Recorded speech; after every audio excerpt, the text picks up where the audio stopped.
Well, it was designed to be a penalty on Congress, but Wright-Patt could pay the price. Forced looming budget cuts were approved by both parties last year. Now the cuts are about to take effect, and jobs at Wright-Patt could be lost. Liza Danver has been looking into what can and cannot be done and why Congress is in no hurry to act. Liza.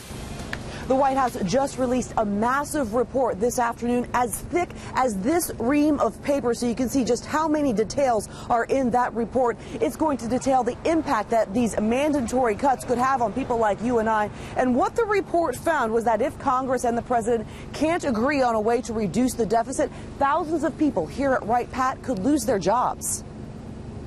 Johnny has been the owner of Tickets Pub and Eatery since 1974. The Fairborn restaurant is a stone's throw away from Wright-Patt. A whopping 70% of business comes from the base. That's why revenue would be drastically reduced if Wright-Patt starts handing out pink slips.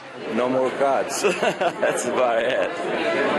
You got to find something to keep people in business. Neither party wants sequestration. It's something lawmakers imposed on themselves to force each other to agree on a $1.2 trillion deficit reduction plan.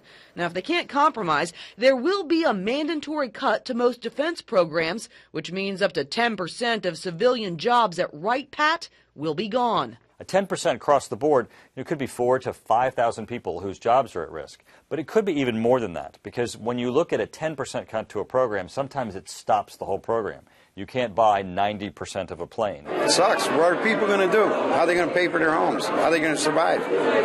They can't do it. Sequestration will also mean programs like Medicare, Medicaid, and Social Security will be slashed, having a potential negative effect on even more of Johnny's customers and his bottom line. Yeah, it'll be a disaster. I mean, you know, it's not going to be any good. So hopefully they won't cut.